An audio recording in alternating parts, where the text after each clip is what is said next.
माँ तो माँ होती है, रुला देने वाली हिंदी कहानी। बेटा हेलो माँ, मैं राजू बोल रहा हूँ। कैसी हो माँ? माँ मैं ठीक हूँ। बेटे ये बताओ तुम और बहू दोनों कैसे हो? बेटा हम दोनों ठीक है माँ, आपकी बहुत याद आती है। अच्छा सुनो माँ, मैं अगले महीने इंडिया आ रहा हूँ तुम्हें लेने। माँ क्या? बेटा हाँ माँ, अब हम सब साथ ही रहेंगे। नीतू कह रही थी माँ जी परेशान हो रही होंगी। हेलो सुन रही हूँ माँ। हाँ हाँ बेटे, बूढ़ी आंखों से खुशी के अश्रुधारा बह निकली। बेटे और बहू का प्यार नस नस में दौड़ने लगा। जीवन के 70 साल गुजार चुकी सावित्री ने जल्दी से अपने पल्लू से आंसू पोंछे और बेटे से बात करने लगी।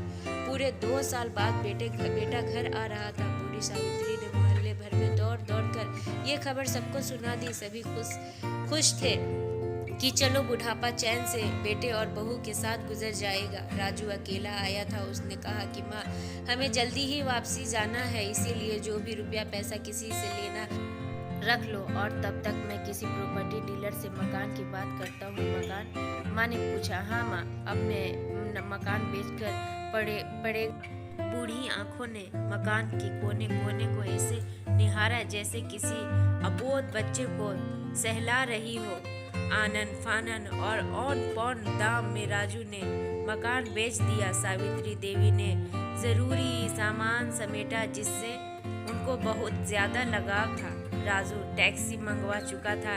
एयरपोर्ट पहुंचकर राजू ने कहा माँ तुम यहाँ बैठो, मैं अंदर जाकर सामान की जांच और बोर्डिंग और वीजा का काम निपटा लेता हूँ। ठीक है बेटे। सावित्री देवी वहीं पास के बेंच पर बैठ गई। काफी समय ही बीत चुका था। बाहर बैठी सावित्री देवी बार बार उस दरवाजे की तरफ देख रही थी जिससे राजू गया था, लेकिन अभी तक बाहर नहीं आया। शायद अंदर बहुत भीड़ होगी सोचकर बूढ़ी आंखें फिर से टकटकी लगाए देखने लगती है। अंधेरा हो चुका था। एयरपोर्ट के बाहर गहमा गहमी कम हो चुकी थी। माँ जी किससे मिलना है? एक कर्मचारी ने वृद्धा से पूछा।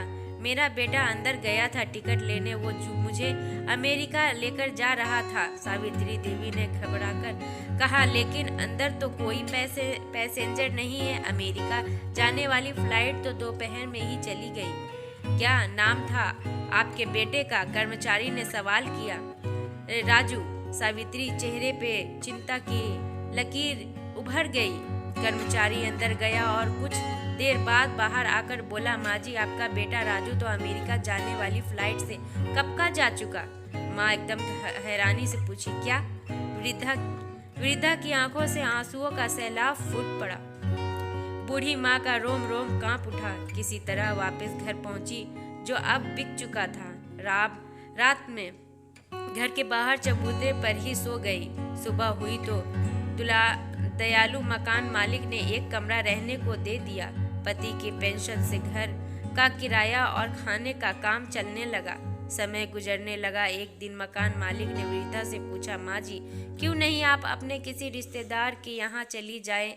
अब आपकी उम्र भी बहुत हो गई, अकेले कब तक रह पाएंगी? हाँ चली तो जाऊं, लेकिन कल को मेरा बेटा आया तो यहाँ फिर कौन उसका ख्याल रखेगा? आंख से आंसू आने लग गए।